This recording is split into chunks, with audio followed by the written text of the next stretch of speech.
Hola, buenas tardes a todos. Bienvenidos al ciclo del Foro Complutense Escritores en la Biblioteca. Esta tarde tenemos el gusto de presentarles que nos acompañe David Trueba. David, que además ha sido un exalumno de la Facultad de Ciencias de la Información, de la rama Periodismo, de la Facultad de la Universidad Complutense. Y bueno, pues completó sus estudios en Estados Unidos, donde realizó un curso de guión en el American Film Institute, en el que impartió clases con Leonardo Bercovici y quien le corrigió el primer borrador de su guión, Los peores años de nuestra vida. Bueno, yo voy a hacer una brevísima presentación porque es bastante extenso todo el trabajo literario y cinematográfico que ha hecho David, pero simplemente para recordarles títulos, con Emilio Martínez Lázaro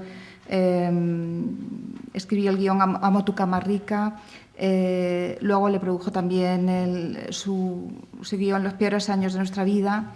En 1996 se produjo su salto a la dirección con La buena vida, inspirada en la obra de François Truffaut, Louis Malle y Salinger. Y bueno, en ella ya aparecen algunos temas también de su novelística. Su siguiente largometraje se demoró 4 años, fue una obra maestra como título. Más tarde colaboró con Javier Cercas, llevó Soldados de Salamina. Como todos recordarán, esa ficción sobre el periodista que investiga los hechos en el fusilamiento de Sánchez Mazas.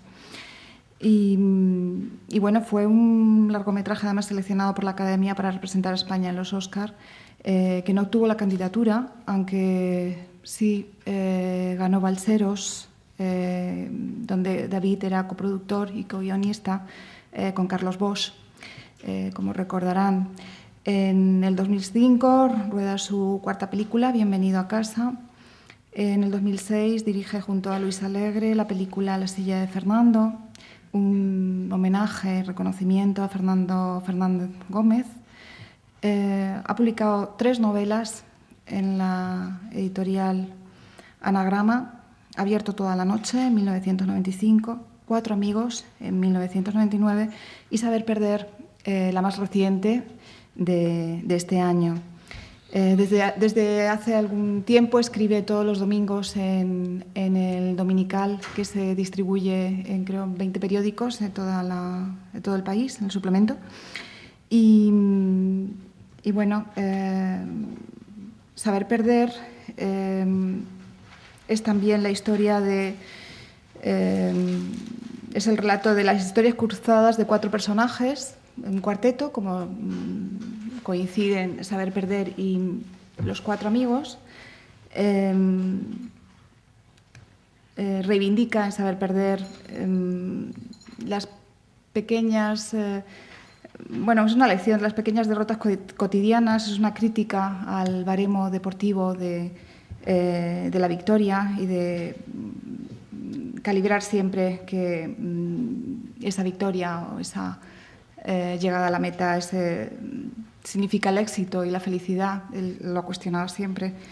Y bueno, si Le Monde, como saben, han tenido una magnífica crítica a estas 2 últimas novelas, y Le Monde decía que 4 amigos transmitía al lector el mismo placer con el que había sido escrita, ¿no? Yo creo que en esta última novela ha habido un acierto más, y es que nos transmite también esa realidad de la vida misma, ese paseo entre la juventud y la vejez, y temas fundamentales, ¿no? Temas clave en la vida. Flaubert decía que la novela es un espejo que se pasea por un largo camino, ¿no? Y yo creo que este camino lo ha recorrido David. Muchísimas gracias, David, por estar con nosotros esta tarde, y nada más, simplemente que nos cuentes esta experiencia personal con la literatura. Muchas gracias. Hola, pues nada, muchas gracias a ti. ¿Me oís bien, verdad? Sí. Una experiencia personal es siempre un título bastante amplio y suficientemente ambiguo como para crear alguna expectativa, ¿no? En un mundo donde es tan difícil ya crear alguna expectativa, ¿no? En el sentido en que yo me gustaría centrar el valor de una experiencia personal, no tiene tanto que ver con el recorrido por mi experiencia personal a la hora de hacer las cosas que he hecho y que así enumeradas hasta parecen muchas. Luego los tiempos son muy largos entre una cosa y otra y están ancladas unas delante de otra, y al final siempre uno, cuando lee el orden en el que han salido, no es siempre el orden en el que fueron inventadas ni creadas. O sea, es bastante accidental, ¿no?, la biografía de uno, más de lo que uno quiere creer, ¿no? Y depende casi siempre bastante de azares que se le escapan también, con lo cual la experiencia personal acaba por ser una experiencia tan subjetiva como la que los demás tienen de ti, ¿no? Así que en ese sentido mejor no enfrentarse a uno mismo, sino seguir caminando hacia adelante y tratar de no pisar por el camino que ya has pisado antes, sino abrir una nueva línea, una nueva veta, una nueva rama, ¿no? Tener en ese sentido. A lo que hace referencia a una experiencia personal referido a mi trabajo y a mis oficios, es más a una cosa que desde hace tiempo me da la sensación que nos sucede a todos un poco, ¿no? Yo creo que vivimos en una época bastante difícil, ¿no?, porque va muy rápida y está, digamos, es como una aceleración un poco artificial, ¿no?, en el sentido en que uno tiene la sensación de que alguien le está poniendo el pie encima del acelerador, ¿no?, y te está pisando el pie, y aunque tú lo quieres levantar o tienes la tentación de levantarlo, hay como la sensación de que si finalmente el pie se levanta te vas a perder demasiadas cosas o vas a llegar demasiado tarde a todo, ¿no? Y claro, quizás sea demasiado tarde ya para frenar cuando uno se precipita, digamos, hacia no se sabe dónde, ¿no? Pero yo creo que no. La experiencia personal, lo que convierte esa relación nuestra con los demás, es que a menudo uno olvida, sobre todo cuando empieza a publicar alguna novela o a hacer alguna película, a menudo uno se ve demasiado enfrentado siempre a una cosa difusa y amorfa que se llama público. Y en primer lugar porque te conviertes en una persona pública, que quiere decir que los demás saben quién eres o tienen alguna idea relativa sobre quién eres, ¿no? Porque en esto también los accidentes son innumerables, ¿no? O sea, es decir, el grado de desinformación que se puede llegar a tener sobre alguien es, como me decía hace años un amigo, el grado de desconocimiento es enciclopédico, ¿no? Pues yo tengo la sensación de que es también así, es decir, hay una sensación de que conoces, de que sabes algo de los demás y sabes muy poco, ¿no?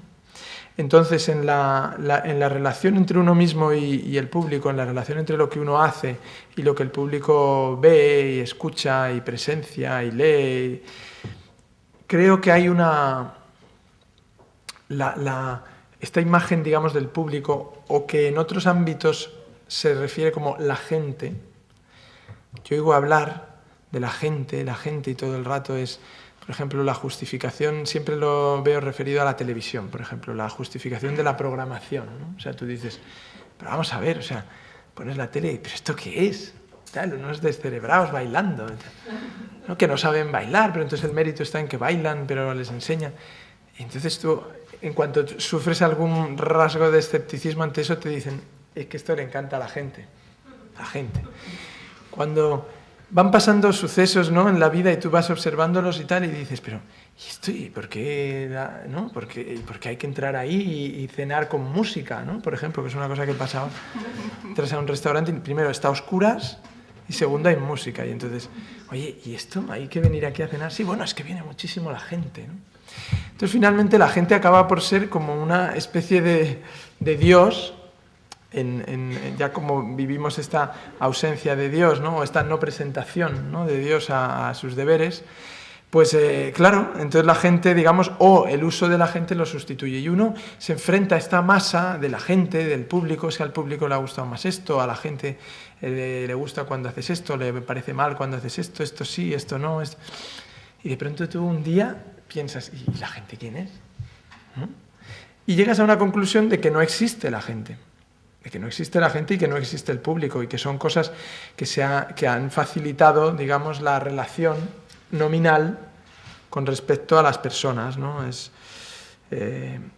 Y tengo la sensación de que cada vez más lo que hay que es, de alguna manera, echar el freno, parar y empezar a hablar de tú a tú, y empezar a escuchar de tú a tú, y volver a recuperar a las personas, a cada persona que se esconde dentro de esa masa llamada gente, y que tú mismo también puedas hacer algo como tú mismo, ¿no? Y sin necesidad ni de ascribirte a ninguna generación, ni a ninguna escuela, ni a ningún país, ni a ninguna raza, ni a ninguna época, sino que estás aquí y eres uno más y te sumas a los demás, pero te sumas como tú, ¿no?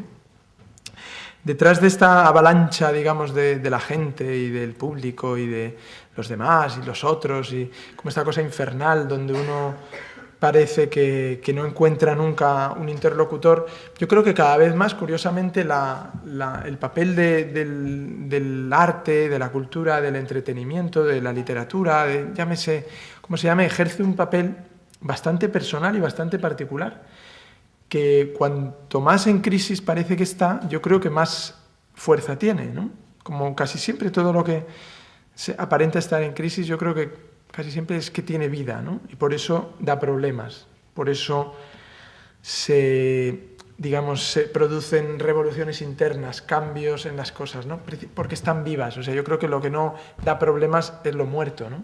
Esto se ve muy claramente, por ejemplo, en la relación cultural siempre del poder y la cultura, ¿no? El poder o los gobiernos, los estados, siempre han tenido una relación plácida con los muertos, ¿no? Es decir, Goya, Lorca, da igual cómo hayan muerto, dónde hayan muerto, pero ya está, ¿no? O sea, ya están muertos, ya podemos apropiarnos de su obra, llevarla aquí y allá, ponerla, nadie, es incontestable, ¿no? El problema son los vivos, el problema son aquellos que están vivos, pues ¿qué hemos hecho? Hemos hecho bien, pagando la cúpula de Barceló, hemos hecho mal, hemos gastado ese dinero que podíamos haberlo gastado en vacunas para los niños, pero tampoco lo gastábamos en vacunas para los niños, lo gastábamos en hacer el imbécil y en informes de no sé qué. No, pero la cúpula es fea, la cúpula es bonita. Claramente problemas, ¿no?, que se hubieran resuelto muchísimo más prestándoles un fin de semana a las meninas y que las vieran y todos tranquilos y España en un gran lugar. Entonces, yo, en cambio, a mí me gusta la vida lo que tiene de conflicto, ¿no? Entonces, cuando uno deja, digamos, o se incluye en una armonía, como en un grupo que opina por ti, que habla por ti, que decide por ti, que entonces tú simplemente pasas a formar parte de ese grupo, es más fácil disimular, claro. Yo me acuerdo, ahora, recordando, digamos, mi época en la universidad y en el colegio, lo que uno aspiraba, en el instituto, lo que aspiraba era confundirse en la masa, sobre todo en esa universidad tan gris, exteriormente, ¿no? Uno lo que quería era entrar allí, no vaya a ser que... Esto pasa mucho todavía cuando uno llega y dice, alguien tiene una pregunta, y entonces ves que a todos les gustaría difuminarse, ¿no? Difuminarse en uno solo y que hable uno por nosotros, ¿no? Pues yo creo que finalmente cuando uno se sienta a leer, cuando uno se sienta a ver una película, pese a que es público y pese a que es la gente en ese momento, incluso sin saberlo, porque casi siempre coincide que a nosotros no nos gusta nada lo que hace la gente, y casi siempre estamos en desacuerdo con lo que la gente ve, con lo que la gente opina, pero sin embargo nosotros somos la gente, cosa que ignoramos, ¿no? Entonces se establece una relación personal, una experiencia personal, y esa experiencia personal a mí me atrae muchísimo, ¿no? En el sentido de que me parece que es un ejercicio improbable en la época en que vivimos, ¿no? Donde uno sale a la calle y ya no es imposible que alguien hable con un desconocido, es muy difícil que, salvo para pedirte algo, una información o una moneda, ¿no?, alguien te salude, que entras y nadie dice hola en ningún sitio, que nadie se mira, que nadie se ve. Ahí, entonces, la digamos, difuminación es todavía más palpable, y entonces la exigencia de volvernos a tratar como personas, como seres humanos, es más interesante todavía. Claro, aboca a conflictos, eso está claro. O sea, es decir, si lo que uno ha venido a la vida es a evitarse problemas, lo mejor que puede hacer es diluirse entre la masa, ¿no?, entre el público, colocarse delante de una pantalla o de un lugar y no y tratar de no salir de ahí y, por supuesto, en ningún momento tratar de decir algo o de expresarte de alguna manera, porque inmediatamente va a haber alguien que diga que no le gustas, ¿no? Que le pareces mal y que no lo deberías hacer y por qué este lo hace y no otro, ¿no?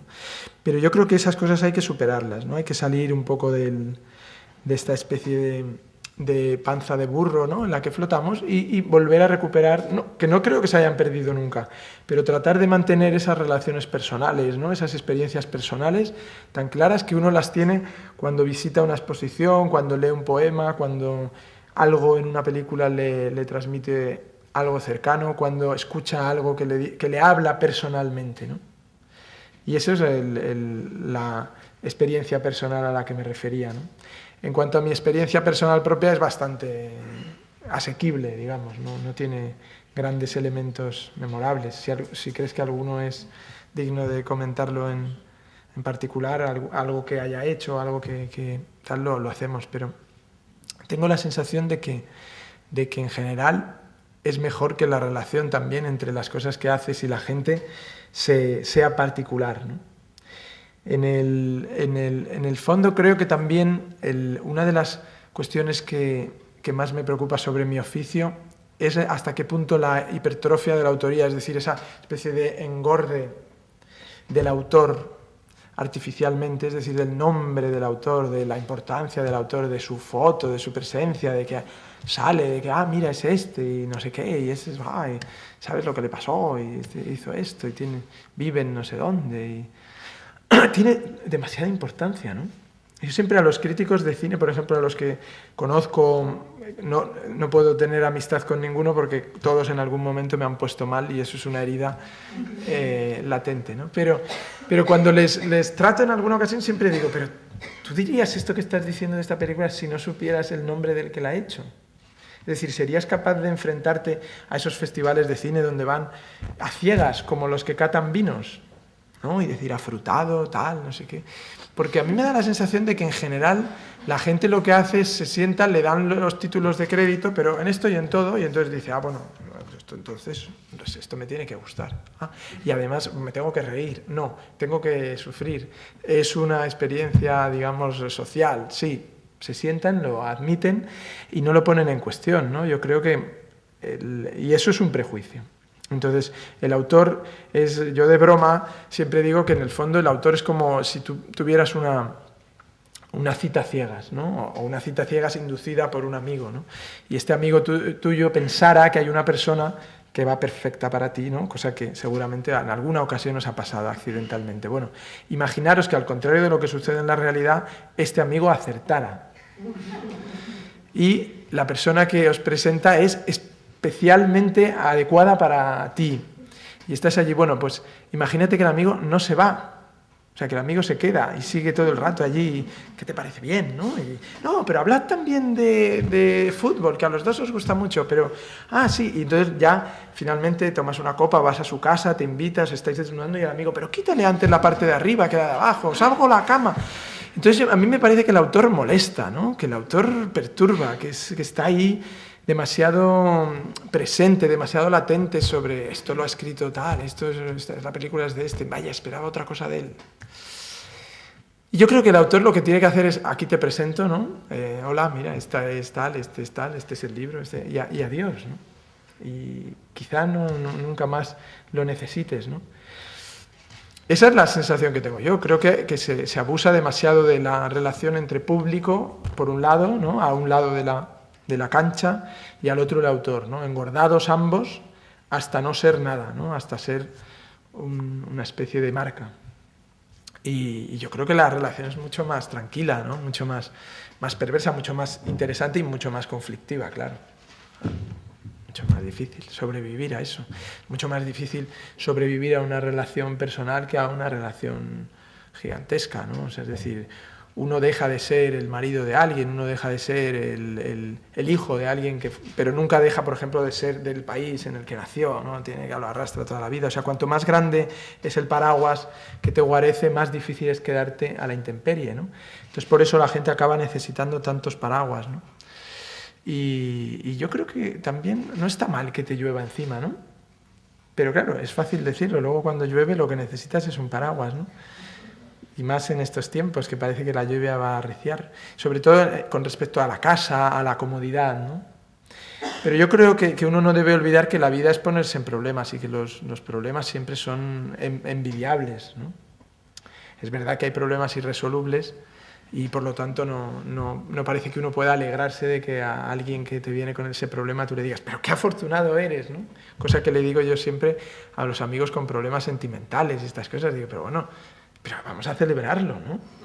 O sea, es decir, que ahora mismo que a nadie le pasa nada, que todo el mundo tiene solucionado tal, que tú no lo tengas solucionado, que es fantástico. Y te han echado del trabajo, vamos a celebrarlo, hombre, ¿no? No, esto yo creo que es la sal de la vida, ¿no? Yo siempre que viajo con mis hijos a los países en vías de desarrollo, por llamarlos de alguna manera, inmediatamente ellos, como los niños tienen una percepción muy natural de las cosas, inmediatamente se dan cuenta que tienen una cosa que nosotros hemos perdido, ¿no? Que es la calle, la libertad y el desorden, ¿no? Yo era el pequeño de 8 y siempre me he dado cuenta de que el desorden me ayudó muchísimo. O sea, es decir, que cuando yo llegué a mi familia ya estaba muy desordenada. O sea, es decir, en contra de lo que uno espera después de 8, que las cosas estén muy claras. Más bien, mis padres se habían hecho mayores, mis hermanos campaban unos a sus anchas, otros eran casi tan pequeños como yo. Entonces, había desorden, la comida era un desorden, los horarios eran un desorden, ducharse era un desorden, desayunar era un desorden, ¿no? Y me di cuenta que en ese desorden era muy fructífero. Me he dado cuenta ahora, muy tarde, ¿no? Porque me daba cuenta, por ejemplo, que no tuvieran un control excesivo sobre ti, que no supieran muy bien lo que hacías, que estuvieras un poco abandonado, ¿no? En algunos momentos, ¿no? Aunque éramos una familia muy, muy unida, ¿no? Pero eso está bien, y yo creo que la gente le tiene miedo al desorden, y los niños, en cambio, en cuanto ven desorden, les ves que son felices. Un día que se acuestan a la hora, que en la calle pueden jugar, que se manchan, que se ensucian, que se les rompe algo, ¿no? Es mejor ya, inmediatamente, ¿no? Y yo creo que eso no hay que perderlo, ¿no? Ese lado así de ir viendo, y sobre todo nosotros, que la comodidad nos va abocando, digamos, a una especie como de mar en calma, ¿no? Es que claro, si el mar está en calma, uno no sabe si hay que salir, ¿no? Qué aburrimiento, ¿no? Hay un poco de oleaje, no digo que haya que meterse ahí a naufragar, pero un poco de oleaje no está mal, ¿no? Entonces, en ese sentido, yo creo que la vida te exige eso. Y entonces, cuando uno escribe o cuando uno hace una película, lo que tratas, a una manera muy humilde, ¿no? Aparte de satisfacer una ansia personal que es muy difícil de explicar y muy difícil de convencer a alguien que te produce placer hacer eso, pero la gente dice, ¿pero cómo te va a producir placer ponerte a escribir 5 horas al día? Y claro, es verdad, dices, pues es verdad, comparado con estar en no sé dónde bailando o no sé, no se me ocurren placeres mayores, ¿no? Pero sí, un placer increíble y total. Entonces, si ese placer lo que puede conseguir es a crearle conflicto al que luego se acerca a ti, a removerle cosas, a hacerle pensar de otra manera, a colocarse en la situación de otros personajes, a ver la vida desde otra perspectiva, ¿no? Es donde yo creo que la ficción es imbatible, ¿no? La vida nos obliga, nos fuerza, digamos, a asociarnos a un personaje al que acompañamos y conocemos, que somos nosotros mismos, ¿no? Y casi también nos obliga a un cierto argumento, ¿no? Entonces hay muy pocas oportunidades para salir de ese personaje, para podernos colocar en otros, y yo creo que el invento de la ficción, que es un invento que se remonta, me da la sensación prácticamente al invento del ser humano, es un invento imprescindible para vivir, ¿no? O sea, es de las pocas cosas en las que yo creo que está de acuerdo la gente, es en que le gustaría vivir más, vivir muchas vidas, vivirlas de manera muy diferente y entonces, claro, esa es una de las insatisfacciones mayores, ¿no? O sea, de cuando descubres el truco, ¿no? Es que es solo la tuya, entonces ahí ya vas y se acaba, ¿no? Y tiene una... Pues entonces yo creo que la ficción juega un papel fundamental, ¿no? Y de invitación a mirar, a involucrarte en la vida, a involucrarte en mundos donde nunca podías asomarte y que te asomas gracias a que alguien aceptas un juego, ¿no? El juego de participar en la historia de otro, en el argumento de otro, con el personaje de otro. Y entonces eso es importante, no hay que desestimarlo, ¿no? No hay que... Ahora, por ejemplo, no sé si vosotros estáis de acuerdo, pero me da la sensación que la ficción está muy mal vista. Es como un vicio, casi diría cutre.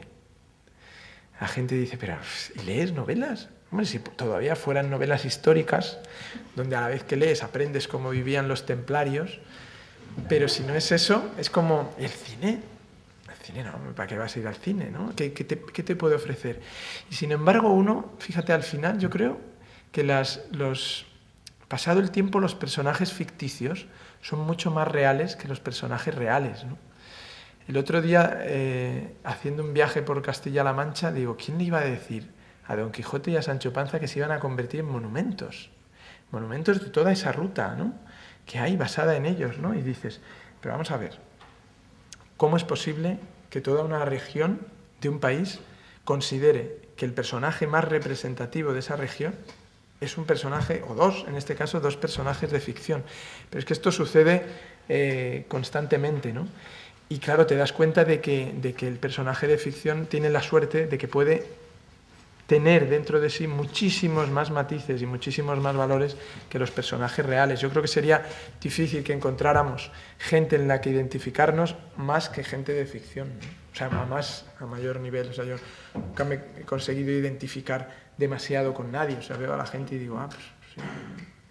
Dicen que a los locos, a esta cosa que les pasaba, que se identificaban con Napoleón, ¿no? Pues claramente un síntoma de locura. Y eso que Napoleón ya tenía un componente ficticio bastante grande, ¿no? Pero, sin embargo, la gente sí, cuando piensa y se construye muchas veces en función de personajes de ficción. Y luego fabricamos ficción sobre personajes reales, que eso es más peligroso y tendría digamos, o tiene un desarrollo más conflictivo para nosotros mismos, que es, por ejemplo, fabricamos nada más empezar una ficción sobre nuestros padres, ¿no? Ficción que se basa en esta cosa también infantil de mi padre es un héroe, mi madre es perfecta, ¿no? Todo es maravilloso y me quieren y son maravillosos. Luego uno se encuentra que la ficción se resquebraja por todas partes, ¿no? Que ni son perfectos, ni lo han hecho todo bien, ni pueden hacerlo todo bien, lo hacen como pueden, ¿no? Entonces comienzas, digamos, a darte cuenta de que las ficciones que creas basadas en personajes de verdad son caóticas, ¿no? Y ahora pasa mucho también con la apuesta, digamos, por los personajes reales que uno ensalza y convierte en míticos, ¿no? Ahora, en las últimas semanas, hemos tenido esta creación, ¿no?, de Obama, que a todo el mundo nos entusiasma, nos maravilla, pero que todo el mundo, yo creo que ya, como estamos bastante escarmentados, pensamos, madre mía, este hombre cuando empieza a bombardear países y tal, ya verás qué vamos a pensar. Bueno, los primeros 3 o 4 países bombardeados nos parecerá que lo hace con razón, pero al cuarto diremos, se está tirando casi la misma cantidad de bombas que el otro. Entonces tendrá gracia, ¿no?, otra vez enfrentarse a esa terrible, ¿no?, sensación de que las personas reales nunca podemos ser ficciones, ¿no? Y las ficciones sí pueden ser completas, ¿no? El hombre es imperfecto e incompleto y por lo tanto hay que admitirle como tal, ¿no? Y entonces yo creo que hemos aprendido a soportarnos y a convivir con nosotros mismos gracias a que en muchos casos la ficción nos ha enseñado que nuestras imperfecciones son las imperfecciones de los demás, ¿no? Yo creo que uno de los placeres mayores de cuando uno lee un libro que le gusta es porque comprende mejor cosas de sí mismo que nunca se había ni siquiera planteado, ¿no? Y las comprende gracias a que le están sucediendo a otro, ¿no? Yo creo que uno es un gran consejero para los demás y un pésimo consejero para sí mismo. Es un gran observador de los demás y un pésimo consejero de sí mismo, ¿no? De sí mismo lo que uno llega a ser es un buen, un buen asesor de imagen. Es decir, que acabas por hacer una propaganda de ti mismo, ¿no? Bastante buena, falsa, pero buena. O sea, es decir, que como te conoces, dices, bueno, voy a mostrar este lado y hoy voy a ser así y ya verás qué bien les voy a caer. Pero es a lo máximo que llegas, ¿no? O sea, es decir, tú mismo por dentro estás diciendo, madre mía, ¿no?, si se enteraran de todo esto. Esa observación, ¿no?, que algunos han llegado incluso a situarla en Dios, ¿no? Y que otros con menos fe la sitúan en sí mismos, ¿no? Que es la capacidad esa de vernos, de vernos a todos, ¿no?, y de vernos a nosotros mismos y de observarnos, que yo creo que es lo maravilloso. O sea, es salvación de las personas en muchas ocasiones viene de la irreflexión, ¿no? De taparse los ojos y de no mirar, que es una manera de evitarse problemas, salvo los problemas del embrutecimiento, ¿no? que vemos todos los días. Es decir, hay momentos donde de no ver y de intentar no ver y de intentar comportarse como un animal, ¿no? Se llega a un grado de embrutecimiento que separa todo, ¿no? Que es, casi te diría es cuando ese acelerador que nos obligan a apretar nos hace reventarnos contra una pared, ¿no? O nos revienta otro, ¿no? Y nos damos cuenta de lo bestia que puede ser el ser humano, lo inhumano que es. Pero si no, mientras tanto, lo maravilloso es comprobar la complejidad, ¿no? del invento, ¿no? Yo creo que eso es... A mí no deja de divertirme y de apasionarme, ¿no? Y de considerarlo la mayor fuente de influencia sobre mi obra, por ejemplo, son las personas, ¿no? Cada vez invento menos y cada vez les robo más a la gente de lo que me cuentan, de lo que viven, de lo que han vivido, de lo que vivo yo mismo con respecto a ellos. Creo que sigue siendo apasionante. No tengo todavía la necesidad de preguntarme si hay vida en Marte. O sea, tengo suficiente con preguntarme cosas sobre la vida de aquí. No digo que no me fascine que en Marte pueda haber vida, o incluso cuando mandan esas fotos de Marte digo, mira qué interesante. Siempre pienso que las han hecho en Guadalajara, ¿eh? Porque es que se parece muchísimo como a los secarrales ahí de Sacedón. O sea, que no me produce tampoco un misterio, sino que pienso, bueno, pues es una cosa como nosotros, ¿no? Y en cambio lo de aquí sí. O sea, yo veo las cosas que pasan aquí y digo, es fascinante, ¿no? O sea, es ciencia ficción, eso sí que es ciencia ficción, ¿no? Incluso las cosas más dramáticas, ¿no? Y yo creo que no perder la esperanza en la gente y la curiosidad por la gente es fundamental, ¿no? No sé si... Pero tampoco quisiera prolongar esto. Seguro que queréis hacerme preguntas o cosas y que dirijamos, digamos, alguna cosa más a curiosidades concretas, ¿no? Yo es que tengo cada vez curiosidades más. Antes le decía a Rosa, hablando de mi hermano Fernando, digo, Fernando ha llegado a la perfección total, que es que cuando tú le preguntas, ¿te gusta la música? Dice, no, a mí no me gusta la música, solo me gusta esta música. Y es capaz de verlo. Yo no. O sea, a mí me oigo un disco, pero ¿qué es esto? Tal, oigo tal. El otro día me mandaron unas piezas folclóricas del pueblo de mi padre y ahí estaba grabándolas en el ordenador. Digo, qué bonito, ¿no? La dulzaina, Digo, qué absurdo, es imposible. O sea, a mí me gustaría poder ser capaz de tenerlo todo, ¿no? O sea, de conocerlo todo, pero eso me provoca angustia, ¿no? Y ansiedad, ¿no? Y entonces trato de evitarla simplemente escuchando lo que hay. Yo cuando veo... Yo no tengo iPod todavía, ¿no? Pero porque se pueden meter 20.000 canciones. Entonces yo digo, no, pero no. Eso que no me lo den eso a mí, me va a llevar al suicidio. O sea, a mí que me den, o sea, es decir, un sitio donde se puede oír una canción, ¿no? Una canción durante un día, ¿no? Y entonces oigo esa canción durante un día, muy bien. Y luego a lo mejor no la vuelvo a oír en mi vida, ¿no? Pero me gusta dedicarle a las cosas su tiempo. Por ejemplo, otra cosa que odio es el hilo musical, ¿no? Que le gusta mucho a la gente, parece ser.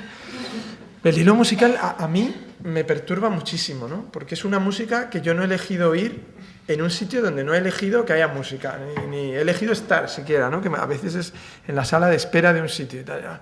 Y entonces de pronto está cantando... Yo me acuerdo de eso, que lo puse en una película que era en el parto de nuestro primer hijo, que fue una hija.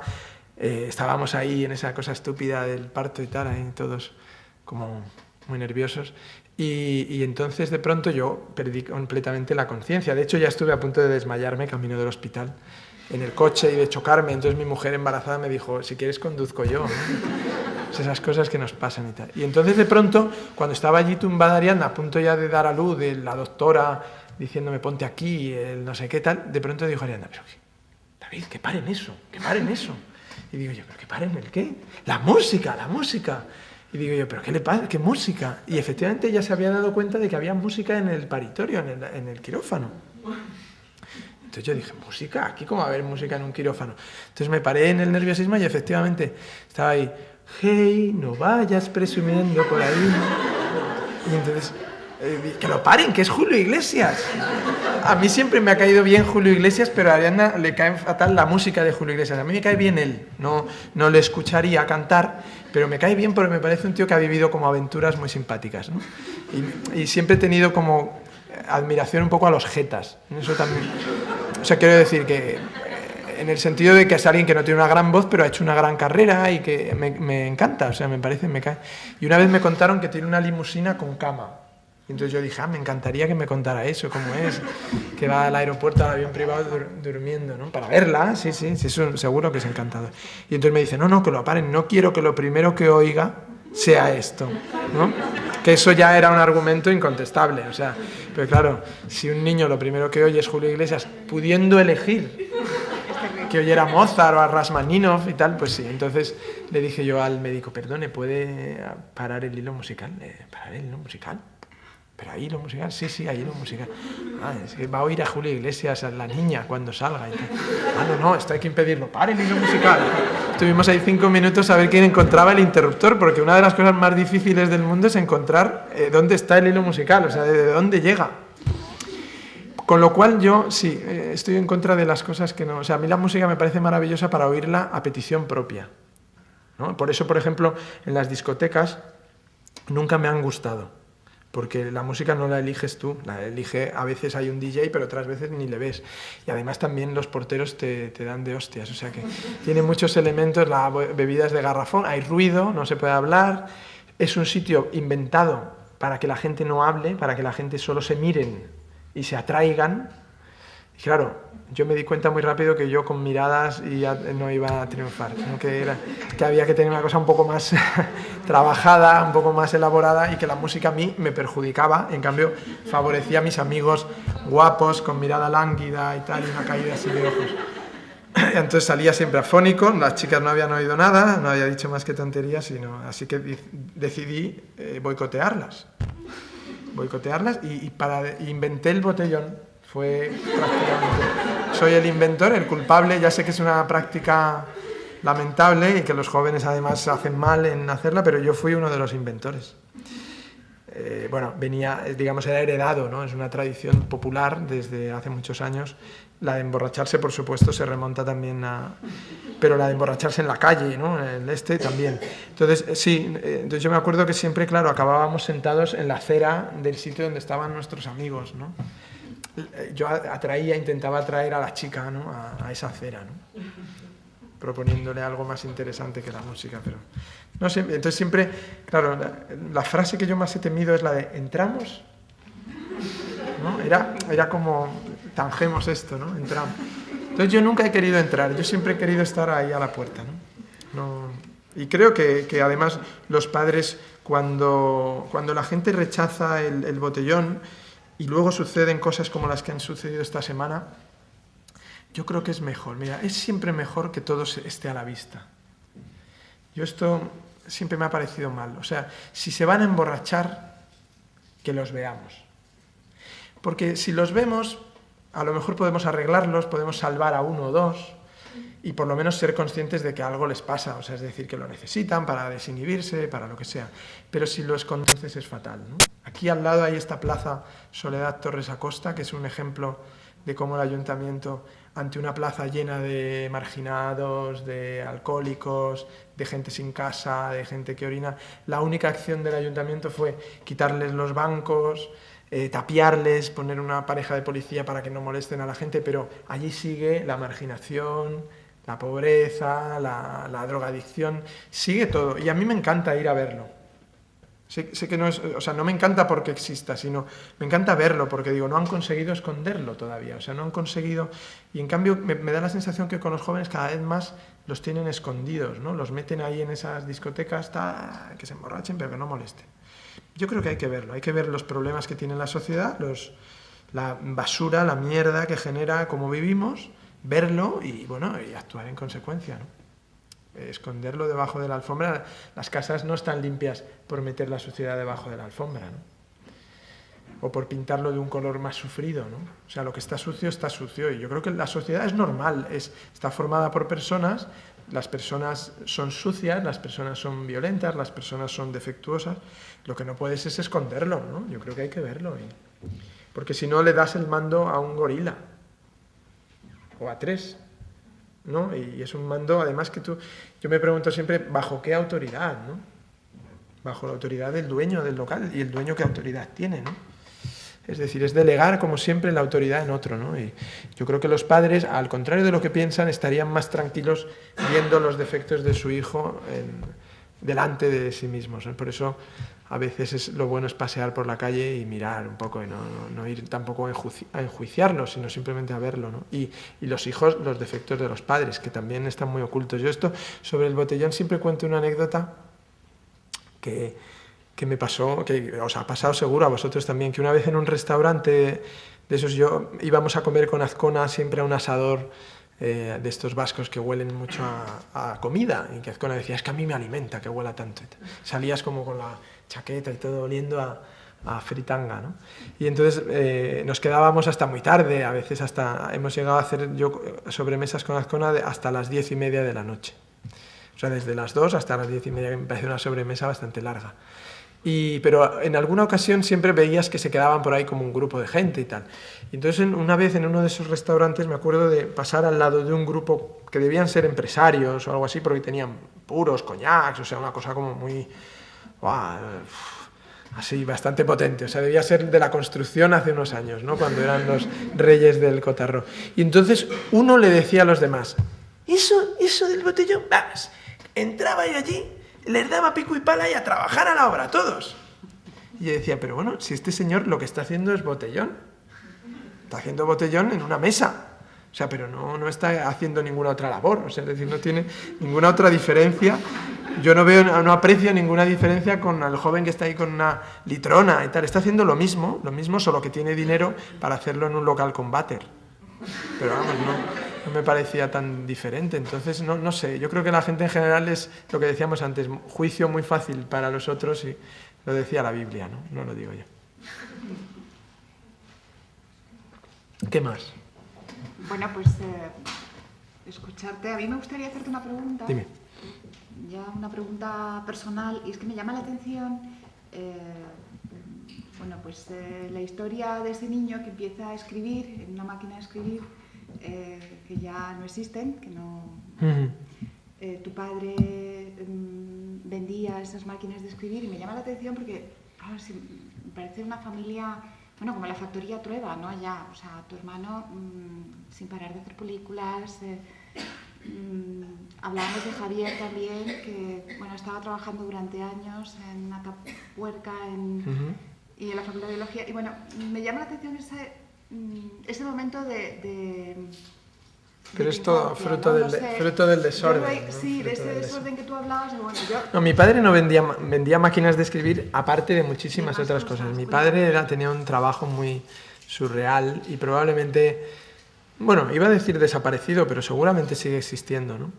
Que era un vendedor a plazos.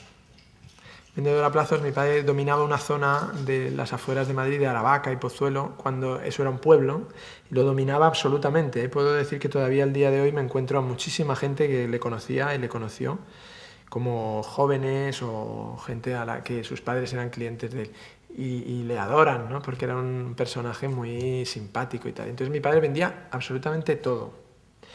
Lo que hacía mi padre era que, siendo vendedor de seguros de entierro, del ocaso, con un trabajo impresionante, lo que hacía era, eso le abría las puertas a muchísimas casas, ¿no? Entonces les vendía, además él vendía una cosa estupenda, ¿no? Que es una cosa que está inventada para quitar problemas a la gente cuando te has muerto, que es que tú, como has pagado un seguro de entierro, pues entonces tú te mueres, inmediatamente hay uno en la familia al que mantiene más la sobriedad, pues ¿tenías seguro de entierro?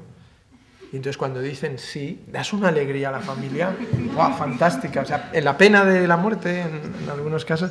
Entonces mi padre vendía esa cosa tan gozosa que es pues el derecho al ataúd y a la corona de flores y al coche fúnebre, ¿no? Ya pagado. La familia se puede liberar. Y vendía eso, aunque yo siempre he sido partidario más bien de la descuartización, ¿no? Y a mí esto de la incineración me parece demasiado poético. Yo descuartizaría y ala, ven, para alimentar a los potros del hipódromo, yo qué sé. Y entonces mi padre vendía eso, y entonces entraba en las casas, se hacía con la gente, y entonces como era gente mayoritariamente humilde, porque mi padre siempre decía, no hagas nunca negocios con ricos, los ricos no entienden de dinero, o sea, como tienen mucho, no les parece importante y siempre hay que relacionarte con gente humilde, ¿no? Que es ejemplo que me parece de una sabiduría total, ¿no? O sea, es decir, la gente cuando entran en Gescartera y todo esto, yo siempre me acuerdo de mi padre, o sea, digo, no, nunca con ricos, o sea, nunca. Ni quererse hacer rico, no, o sea, mantenerse siempre en la relación, digamos, de igual a igual. Entonces, lo que hacía mi padre era que le decían, Máximo, usted tal, es que ahora es la comunión de la niña y le queríamos regalar un reloj o unos pendientes y tal. Y padre, aquí tiene usted, ¿cuándo es la comunión? La semana que viene, pues ahí están los pendientes y tal, ya me lo pagará usted y tal. Y hacía unos recibos, o sea, era una especie de prestamista. Y entonces vendía, a partir de ahí empezó a vender electrodomésticos, ropa, máquinas de escribir, muebles de cocina. Yo siempre me sorprendía, pero llamaban a casa y decía... que dile a tu padre que ya han llegado los muebles de cocina. Y yo decía, pero ¿a quién le ha puesto una casa? A mi padre, ¿no? Tiene un amante. Pero parece el productor perfecto, ¿no? Porque lo un conseguía productor, todo. sí, lo conseguía todo a unos precios ridículos, ¿no? Y sí, la verdad es que era fantástico. Entonces, una de las cosas que vendía eran máquinas de escribir. Entre esas cosas, antes os acordaréis que la máquina de escribir era un regalo que se le hacía a los niños en la primera comunión, una cosa así. Si ya tenían bici, ya tenían reloj, pues la máquina de escribir era como una cosa útil, como ahora un ordenador, ¿no? Entonces vendía eso y a una máquina de las que vendía le faltaba una letra y entonces esa nos la regaló a nosotros. Yo siempre he llevado relojes que atrasaban y cosas porque eran los que mi padre, sin correa en el bolsillo, o sea, todo lo defectuoso, el accidente nos tocaba, sí. Entonces mi madre llevaba, por ejemplo, un collar grabado pero con nombres de otros, ¿no? Y entonces... y a mí me pasaba eso también. Entonces teníamos esa máquina a la que le faltaba una letra y a mí me parecía que escribir en una máquina de escribir era más serio, ¿no? O sea, que otorgaba lo que escribías casi como publicarlo. Entonces lo encuadernábamos, porque tenía un hermano que escribía mucho conmigo y tal, y eran como novelas y cuentos y poesías y tal. Y entonces mis hermanos mayores, porque era una familia grande, había mucha distancia, traían a veces amigos y por 5 duros me compraban la obra literaria que tuviera disponible, ¿no? Entonces esa rápidamente era un método perfecto, ¿no? Ahora es más fácil que te den dinero ya por otras cosas, pero en esa época era imposible sacarles dinero a nadie. Entonces, oye, que tengo otro cuento. Bueno, venga. Ahora me gustaría recuperarlo, ¿no? Pero sí, y lo de mis hermanos y todo, yo creo que mis padres, mi padre era agricultor, mi padre después de la guerra se vino a Madrid y porque no le gustaba ser agricultor, era demasiado duro, él mismo lo reconocía, ¿no? Que era de la tierra de campos, y entonces que el trigo y todo eso que daba mucho trabajo, ¿no? Íbamos en verano y efectivamente volvíamos a comprobar que había hecho bien mi padre, ¿no? Mis primos estaban allí puteados en la siega y nosotros solo 3 o 4 días, ¿no? Venga, coge los sacos, tal. Yo decía, ¿pero qué es esto? Sí, y mi padre se había ido. Y mi madre, pues también, había venido a Madrid y entonces, bueno, se encontraron y se montaron una casa con huéspedes. Bueno, eran gente emprendedora, ¿no? A muy bajo nivel, ¿no? Entonces, para pagar el piso tenían 7 huéspedes en casa y a medida que iban haciendo un hijo, salía un huésped. Con lo cual siempre había sitio, el sitio estaba perfecto. Entonces cuando yo llegué, ese fue el último huésped de la casa. Yo ya no conviví con los huéspedes, pero mis hermanos cuentan unas cosas míticas de los huéspedes porque uno de ellos cometió un crimen años después y salió en los periódicos y mi madre decía, ¡ay, fíjate, le hemos tenido aquí en casa! Con lo normal que parecía. Y otro era representante de juguetes, que esto era maravilloso porque según él venía entre semana, pero el fin de semana dejaba 2 maletas llenas de juguetes debajo de la cama. Entonces mis hermanos, muy cuidadosamente, abrían la maleta, jugaban, guardaban los juguetes, volvían a cerrar la maleta y mi madre, por favor, no rompáis nada, ¿eh? Y así por eso habían jugado con cosas tan de pequeños, ¿no? Y era muy agradable. Y yo creo que eso, lo que se basa también era la posibilidad de que las casas estuvieran muy abiertas, ¿no? Muy llenas de gente. Y eso crea inmediatamente curiosidad, da información. Yo creo que el aislamiento no es bueno, ¿no? El aislamiento es malo, o sea, es decir, ofrece pocas... Entonces yo creo que cuando te has criado en un entorno grande, ¿no? Con mucha gente, con muchas presencias que muy bien no sabes quiénes son, ¿no? Porque siempre había alguien... Mi padre, al ser una casa tan grande, en cuanto mis hermanos mayores se fueron, mi padre tenía la sensación de que faltaba gente. Entonces era muy típico que mi padre apareciera con un francés que había cogido un autostop, con un expresidiario que no tenía donde dormir 2 días. O sea, eran cosas muy... Y un día apareció con una cabra, que vivió en mi casa durante unas semanas. O sea, es decir, era muy raro, ¿no? Pero yo ahora lo agradezco tanto, ya entonces lo agradecía tanto, ¿no? Que fuera todo tan estrafalario, ¿no? Tan poco organizado, tan poco... Y yo creo que eso es bueno, ¿no? Por eso cuando la gente dice, no, es que los niños tal tienen que tenerlo todo y así, y su habitación y su no sé qué, y digo, bueno, sí pueden, ¿no? Si no pueden tampoco pasa nada. Y yo veo con cierta envidia aquí a los hijos de los ecuatorianos porque veo que en el parque ya son los reyes, ¿no? O sea, de que viene un español y lo trituran. Y claramente, o sea, veis que la calle, el que tiene la calle tiene el futuro. Y curiosamente, pese a todo el engaño este de las pantallas y de la vida privada y de la soledad y de no sé qué y tal, que es tan maravilloso, yo creo que en el periodo de formación la calle es muy importante. Porque la calle es el único código real. Todo lo demás es un código transmitido y falso, ¿no? O sea, cuando la gente dice, ve Gran Hermano, yo creo que Gran Hermano es ficción. Es total ficción. Son unos elementos que al estar forzados a una situación improbable se comportan como personajes de ficción, pero no es realidad. Entonces la gente que cree que eso es realidad está equivocada. Y la gente que cree, por ejemplo, que la información del corazón es real, está equivocada también. Eso es ficción con personajes, a partir de personajes reales, ¿no? Cogemos a la Preisler, vamos a hacer creer que es muy guapa, por ejemplo, ¿no?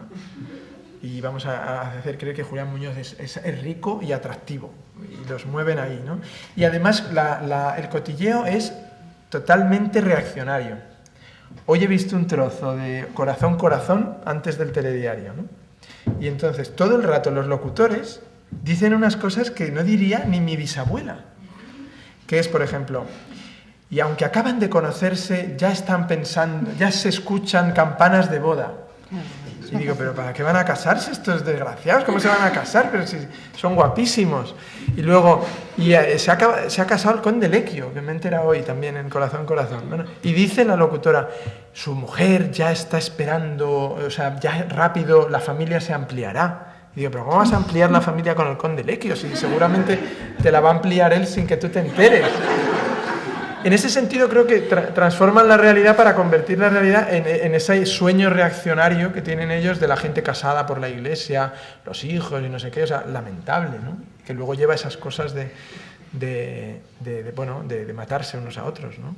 Yo creo que todas esas cosas de me juró amor eterno, claro, al final el amor eterno es una forma es una mentira tan brutal que solo se resuelve con el asesinato.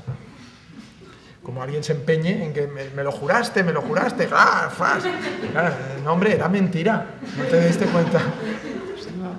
Pero había testigos y había un cura, sí, pero mentía todos, o sea, no, ya lo sabían ellos, ¿no? Yo creo que los sacerdotes, cuando ven las encuestas de las separaciones, ya saben que cuando casan, esos señores tienen más probabilidades de separarse que de estar juntos. Lo que pasa es que les siguen cobrando por ello. Pues bien. Que vamos desbarrando hacia... Bueno, pues, podríamos empezar el debate, si queréis. No sé si hay alguna pregunta.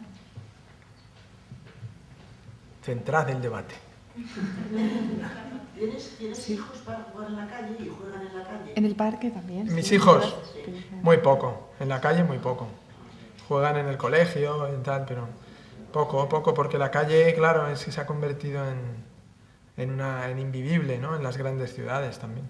Yo creo que eso es un defecto funcional de las ciudades, ¿no? También, aparentemente, el culpable no es nadie, sino la gente, ¿no? Que la gente ha decidido que hay que vivir todos arracimados en tal. Es curioso eso. De nuevo la gente como culpable, o inocentes al mismo tiempo, pero si tú le preguntas a la gente dirá, es que las ciudades, chicos, son imposibles, se han puesto imposibles, pero no se va nadie, oye, se quedan todos aquí. Entonces yo creo que eso, nosotros hemos fabricado lo que tenemos, entonces lo que debemos es corregir sobre lo que tenemos, ¿no? Entonces trato de que la casa esté abierta, por lo menos, ¿no? Yo me acuerdo que tenía amigos cuando era pequeño que a su casa no se podía ir, porque sus madres no dejaban que se fuera. Y tenía algunos incluso familiares que había habitaciones en sus casas cerradas. Esto ya yo creo que pasa menos porque ahora los pisos son tan pequeños que hay que aprovecharlo todo. Pero yo me acuerdo de casas donde te decían, no, eso no, que es el salón. Y entonces te asomabas por un cristal así como medio esmerilado y estaban bajadas las persianas de una habitación toda a oscuras con unos platos puestos así en la... y unos tapices.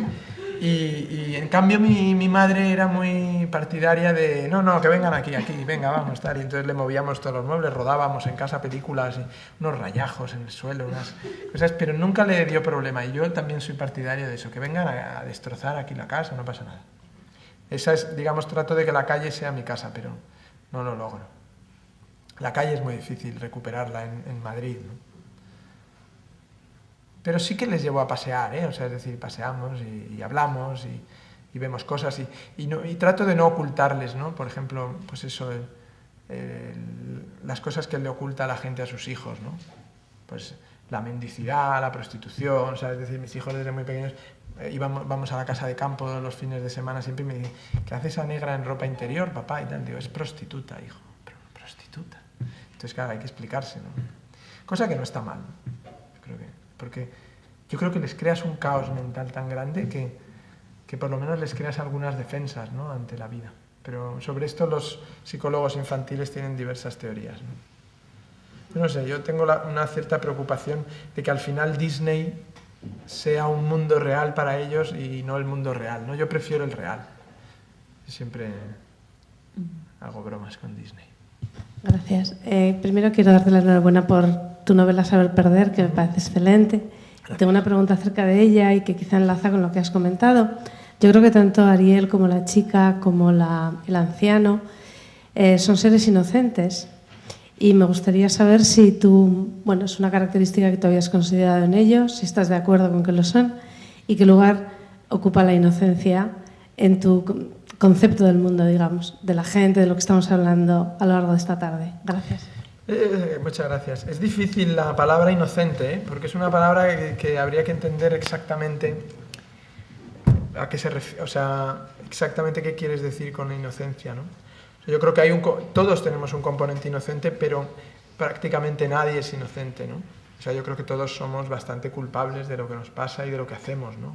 No lo creo, o sea, es decir, creo que lo que es interesante precisamente es con la suciedad, con la mancha, con las cicatrices, con las tal, hacer algo espléndido en un momento dado, ¿no? Yo creo que ser espléndidos y ser maravillosos las 24 horas del día es imposible, ¿no?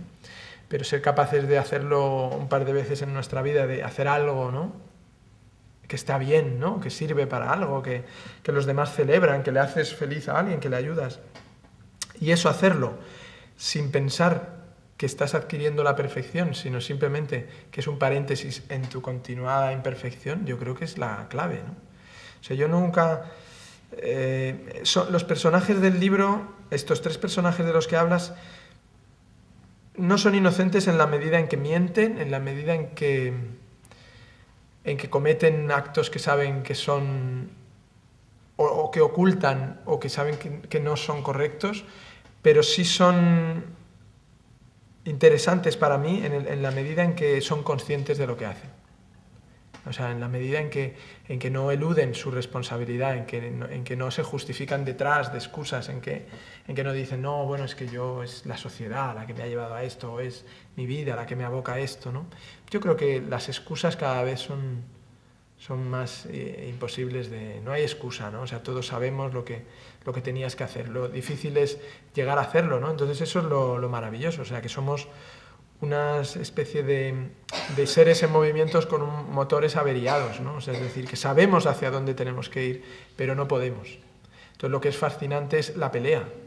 Entonces por eso es tan importante recuperar esa cosa que tiene ese nombre tan feo de los valores, ¿no? O sea, los valores no pueden estar adscritos ni a una ideología, ni a una moral, ni a una religión. Los valores tienen que estar intrínsecos a vivir, al hecho de vivir en sociedad, de estar aquí. Entonces es importante que la gente entienda que la vida es muchísimo más fructífera si se vive, digamos, caminando, ¿no? Caminando hacia algo, no entorpeciendo el camino de los demás y tratando de justificar por qué tú vas más lento que otro, porque no avanzas. O sea, lo que hay es que tratar de llegar a una plenitud propia y que de nuevo no sea una plenitud impostada, ¿no? La plenitud que los demás dicen que es plenitud.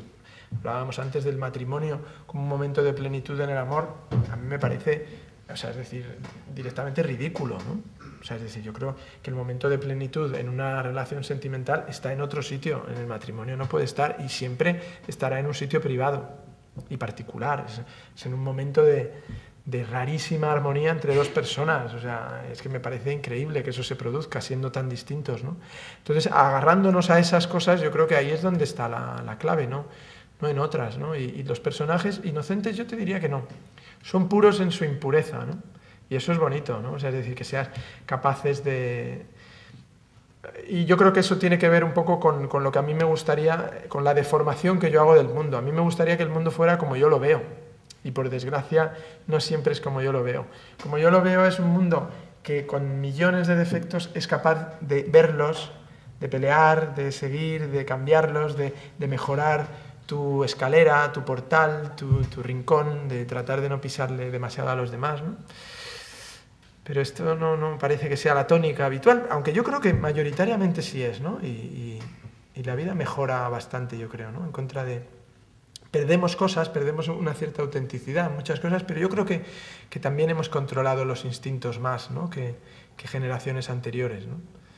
Que va a ser más difícil, yo quiero pensar que va a ser más difícil ponernos a matarnos los unos a los otros, todos convencidos de qué es lo que hay que hacer. O sea, me da la sensación de que en el futuro van a seguir matándose unos con otros, pero va a haber una cantidad de escépticos cada vez mayor, o cada vez más grande, de gente diciendo, bueno, ¿en serio? ¿Sí? ¿Hay que tirarse al monte? No. Pero veremos. Las previsiones no van por ahí. Pero yo soy optimista, ¿no? Yo soy un pesimista con ganas de vivir. No tengo...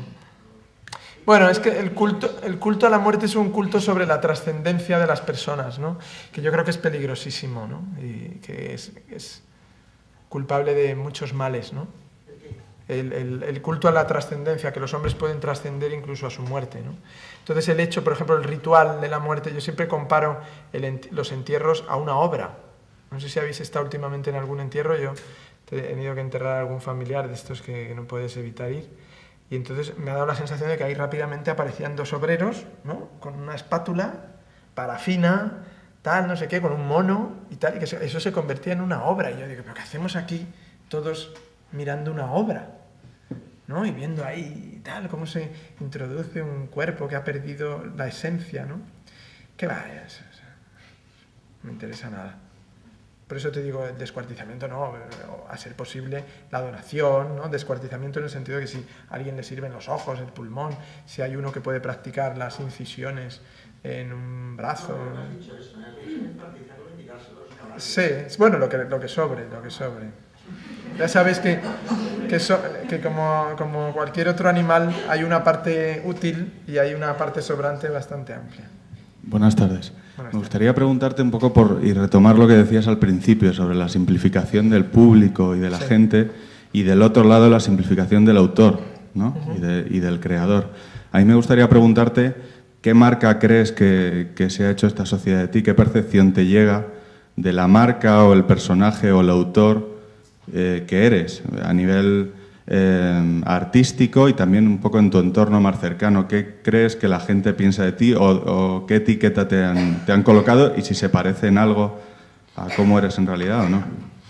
No sé muy bien la etiqueta porque trato de desaparecer, ¿sabes? Cuando no estás presentando algo, de no tener una presencia demasiado extendida, ¿no? Para que la gente no se haga falsas ideas de uno, ¿no? Sería difícil. A veces, o sea, es decir, como uno también percibe cierto cariño en gente y tal, pues piensa, mira qué majos, ¿no? Piensan que soy una persona inteligente y simpática y tal. Pero no me interesa tanto esa relación como la relación que se establece con las cosas que he hecho, ¿no? Entonces ahí sí que tengo la sensación de que si uno, por ejemplo, hiciera el experimento de ver todas las películas que he hecho y leer todos los libros que he hecho, tendría una definición más difícil de mí que fácil. Es decir, difícil, tampoco van a pensar nada, sino que le costaría, de verdad, decir, y lo siguiente que va a hacer es esto. Hacer una previsión, ¿no? O dónde va a estar dentro de 30 años. Yo creo que no, y eso me gusta. Me parece que ahí hemos creado una buena relación, ¿no? Entre los que se han acercado a cosas que yo he hecho y yo mismo, ¿no? Que es la relación de que sin que tampoco haya una expectativa grandísima, pero por lo menos creo que nadie puede predecir cuál va a ser el siguiente paso, ¿no? Y si va a ser una cosa que vaya en una línea, ¿no?, más tal, o que vaya en una línea más lúdica, o que vaya en una línea más reflexiva, que vaya en una línea más sensible o más insensible, que vaya en una línea... Entonces, me parece que eso es interesante, ¿no? Que he decepcionado las suficientes veces a cualquiera que me haya seguido como para que esa persona no tenga la sensación de que soy capaz de decepcionarle de nuevo, ¿no? Yo en una reunión de artículos míos que sacaron en una editorial, me acuerdo que puse una frase que no es mía, sino que es de un personaje que había en la televisión británica en los años 60, que hacía como una especie de noble, era un cómico que hacía. Y este noble, una de las frases geniales que decía era la de: he aprendido muchísimo de mis errores, podría volver a repetirlos, ¿no? Entonces, yo creo que también me pasa eso, ¿no? O sea, he aprendido de mis errores, lo que pasa es que creo que soy capaz de repetirlos, ¿no? O sea, a veces otra cosa que te hacen, que te preguntan muy a menudo es si cambiarías algo, ¿no?, de lo que has hecho. ¿Cambiarías algo de una película? ¿Cambiarías algo de un...? Es imposible. O sea, es decir, las cosas que has hecho están intrínsecamente ligadas al momento en el que las hiciste, ¿no? Entonces, cualquier influencia que tuvieras sobre ellas hoy sería para variarlas, no para mejorarlas precisamente. O sea, yo creo que también la autenticidad con la que tratas de hacer las cosas, yo he intentado que me reflejaran el estado de ánimo, mi visión personal en ese momento. Pueden ser momentos y estados de ánimo superados, pero para mí quedan biográficamente muy pegados a mí. Entonces, si por ejemplo yo abro un libro y leo una línea o de pronto veo un trocito de una película que he hecho que pasan por televisión o lo que sea, siempre me acuerdo no pienso que la he hecho yo, sino pienso en el yo que la hizo. Es una cosa extraña, ¿no? Por lo tanto, no sé muy bien quién soy, ni cómo soy, ni qué etiqueta represento, pero sí podría decirte, bueno, cuando hice aquello era esto, ¿no? Y ahora, como en este momento estoy en ese proceso donde estás elaborando algo que no sabes muy bien qué va a ser ni qué tal, soy totalmente un hombre difuminado, ¿no? Y un hombre desenfocado. O sea, es decir, va a ser cuando salga la cosa que yo mismo diré, o sea que ahora yo en este momento soy esto, ¿no? Por eso estoy escribiendo esto y por eso estoy haciendo esto. Y es divertido también, ¿eh? Porque es como una prolongación de los álbumes de fotos, ¿no? Y en mi caso en particular, de verdad, pienso que he traicionado casi siempre las expectativas, que es una cosa que recomiendo a cualquier persona que pretenda tener una exposición pública, ¿no? Que es que traicione las expectativas cuanto antes. Las expectativas son una deformación, ¿no? Una deformación del espectador, ¿no?, con respecto a ti. Entonces, cuanto antes salga del error, mejor. Porque si no tardan mucho y cuando salen del error ya has hecho una obra para congraciarte con ellos demasiado extensa como para de pronto decir, no, que yo no era ese, ¿no? Esta cosa patética cuando la gente dice, no, me avergüenzo de tal libro, o ya no soy el que hizo tal película, ¿no? Ya lo sabemos que no eres, ¿no? Es así. Yo todo el rato he estado a veces preguntándome cómo saltabas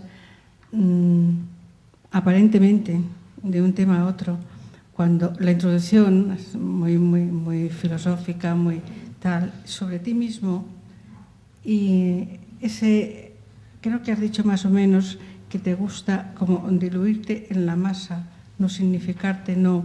Y ahora mismo, en las últimas palabras, has dicho, me siento como un hombre difuminado. Uh-huh. Entonces, cuando estabas hablando al principio, las primeras reflexiones, y hablabas del autor, entonces yo pensaba que estabas trasladando al autor al narrador. Recordaba tu novela, Saber perder, que el narrador prácticamente no se le encuentra, lo cual me parece un estilo narrativo fantástico, muy moderno por otra parte, ¿no? Pero quieras que no, a un conferenciarte, a un escritor, cuando le tienes delante y te habla, tienes que ver a la persona. Pero, y entonces, cuando saltabas a las anécdotas de tu infancia y de tus hermanos, que es un hecho que además a mí me gusta mucho. Yo he sido hija única, yo lo pasaba muy bien con mis primos cuando nos reuníamos, pero quizá echa de menos un ambiente como ese. Y bueno, como todos tienen su pro y su contra, a lo mejor ese ambiente de la infancia con 8 hermanos te ha creado esa personalidad de decir, estoy entre la masa, me tengo que diluir, yo no puedo ser aquí. Y incluso hasta las decisiones, ¿no? Tú dices que no sabes en qué momento vas a empezar una cosa u otra, y tu misma biografía profesional lo dice, ¿no? Director de cine, escritor. Bueno, Sí. todo esto para querer ir a parar a la novela que a mí me encantó de Saber perder. Es una novela de perdedores que verdaderamente, yo cuando la terminé dije, pues me tenía que quedar más triste. Son perdedores, todos. Y, vamos, o yo por lo menos lo percibí así. La chica, Sí. el padre, el abuelo... Y bueno, no digamos el futbolista, pobre criatura, cuando todos vienen aquí con unos éxitos tremendos, ¿no? Y me gustó mucho porque, bueno, reflejaste unas personas tan reales, tan auténticas, Bueno, y perdedoras, son lo más cual también es para, común. Para mi gusto son más supervivientes que perdedores. Yo no creo, porque el mito del perdedor es, como bien indica la expresión, es un mito, ¿no? Y no creo en los mitos. No creo en los mitos, o sea, es decir, entiendo que existen, o sea, es decir, y que Marilyn Monroe es un mito y pues seguramente Ulises, si alguien volviera a leer esas cosas, seguiría siendo un mito, ¿no? Es decir, son mitos, pero son mitos que nos hemos fabricado, ¿no? Es una ficción que nos hemos fabricado. Entonces, para mí no existe esa mitología, ¿no? Y el perdedor es una cosa inventada por el cine porque en un momento era fotogénico, ¿no? Era mucho más agradecible, ¿no? Para la gente, esa especie de hombre taciturno que ha perdido todas las batallas y que una vez más se enfrenta a la última. Era maravilloso, ¿no? Las películas, sobre todo de los años 30 y 40, ¿no? Cuando, digamos, la gente necesita sentirse muy identificada, ¿no? De nuevo con la ficción, y entonces la posición del perdedor facilita la identificación después de tantos años de historia. Es decir, ya no se puede seguir engañando más a la gente haciéndole creer que van a ser los triunfadores, entonces se le trata de ganar para el juego diciéndole no, que también se puede jugar a perder, a estar triste, a ser derrotado, a que la chica se vaya con otro, a que el país se hunda, a que pierdas la guerra, etc. Entonces surge ese mito, ¿no? Pero en mi caso yo creo que es más bien, o sea, es decir, de lo que se trata es como de hacer de la supervivencia una victoria, ¿no? O sea, es decir, que mientras la vida sigue, has ganado, ¿no? Azcona siempre también, yo me acuerdo que decía, le preguntaban por esto del sentido de la vida y siempre decía lo mismo: el sentido de la vida es desayunar.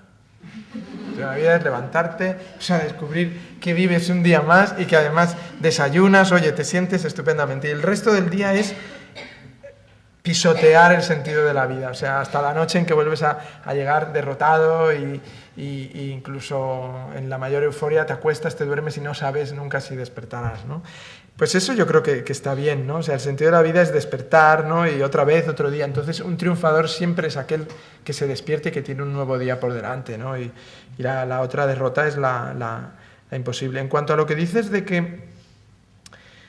Bueno, que te agradezco lo que dices del libro. En cuanto a lo que dices de la disolución y del hecho de estar aquí y de hablaros, tengo la misma sensación, ¿eh? O sea, que yo no me interesaría mucho que de aquí os fuerais con algo de mí, sino que os fuerais con algo de vosotros. O sea, yo siempre me recuerdo que los mejores profesores que he tenido es porque han despertado algo en mí, no porque ellos estaban seguramente repitiendo las lecciones habituales, estaban explicando como habían explicado a lo largo de 15 o 16 años la Celestina, ¿no? O cuando era uno de literatura, o la Guerra de la Independencia cuando era de historia, ¿no? Por desgracia, los de matemáticas y física era incapaz, aunque mi hermana es profesora de matemáticas, he sido incapaz de entender nunca las materias que explicaban y los he apreciado mucho después, algunos por razones humanas, ¿no? De cosas que me dijeron, que me hicieron ver.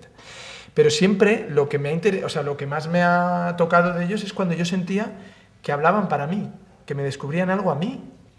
Entonces, a mí el hablar en público no me produce ni una emoción ni mayor ni menor que estar luego dentro de un rato con mis amigos charlando. O sea, es decir, pienso lo mismo y digo, bueno, estamos aquí, ya que nos ha tocado esta situación, vamos a poner todos de nuestra parte. Entonces, como a mí me toca hablar y a vosotros escuchar, cosa infinitamente más cómoda, la vuestra, pues lo que trato es de decir algo que vosotros en algún momento digáis, pues tienes razón, fíjate, no me había fijado en eso que decía, pero que me olvidéis a mí.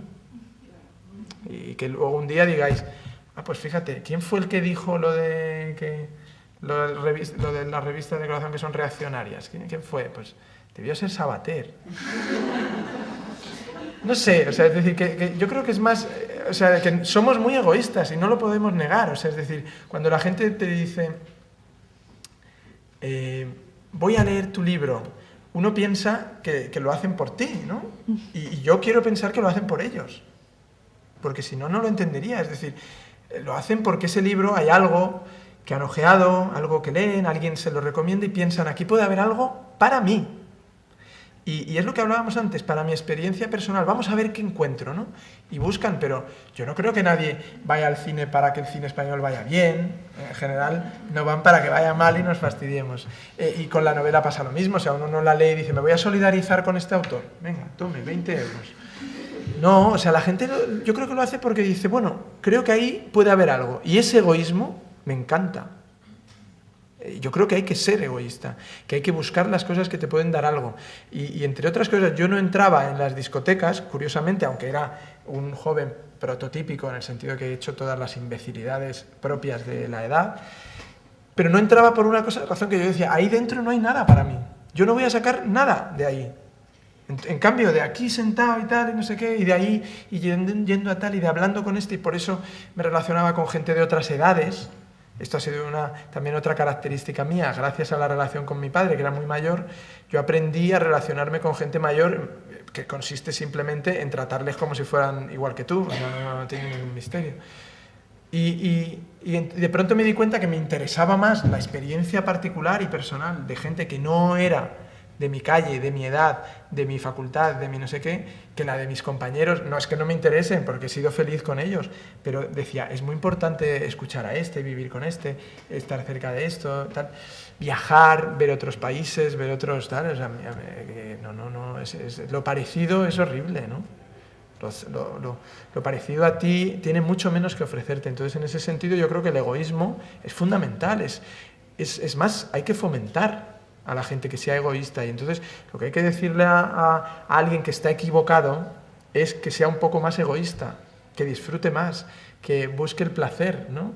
Porque detrás del placer va a encontrar el conocimiento, y detrás del conocimiento va a encontrar más placer, y detrás de más placer va a encontrar la insatisfacción de todo lo que le queda por saber, ¿no? Pero la gente ha decidido no ser egoísta, ha decidido o ser egoísta en cosas que le dicen los demás que le tienen que gustar.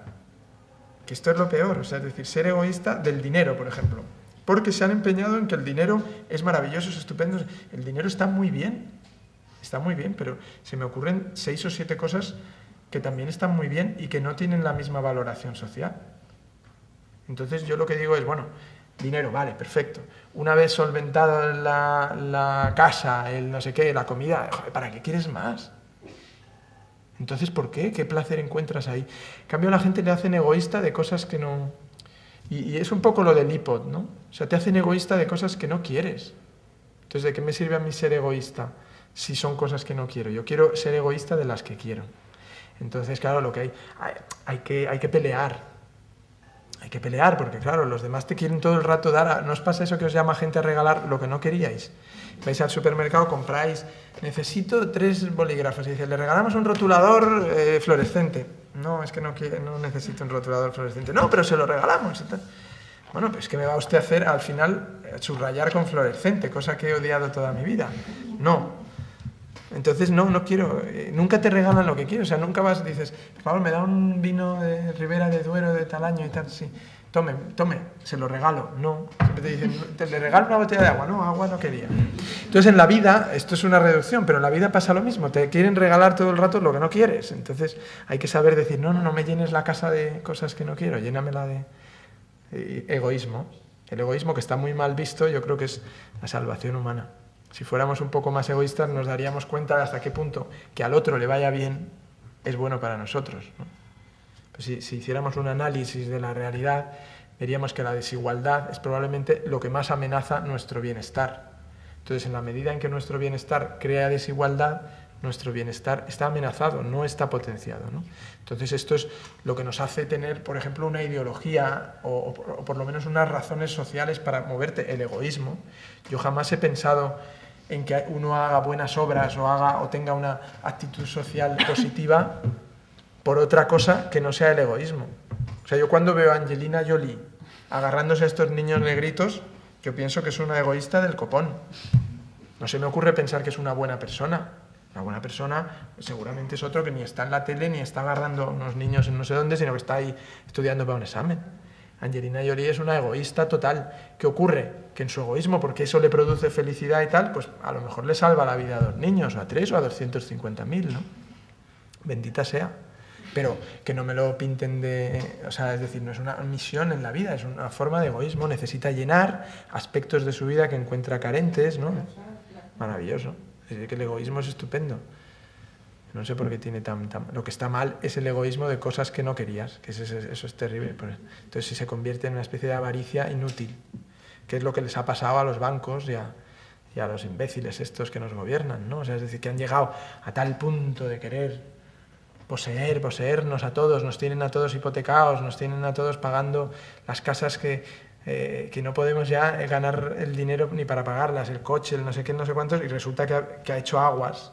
La gente se ha visto... Es curioso, porque una vez más la gente se queja pero acepta todo, Sí, acepta todo, es increíble que aguante. Ahora, sería terrible que la gente de pronto cambiara, ¿no? De un día para otro se levantaran y dijeran, 800 millones de personas dijeran, a tomar por culo la hipoteca, el dinero fuera del banco, mi trabajo tal, voy ahora a cuidar a los niños del África. Y nos fuéramos todos allí, los de África dijeran, oye, pero que no hay bolsitas para todos. Pero yo creo que habría que hacerlo solo para poner a prueba a los tertulianos de la radio, ¿no?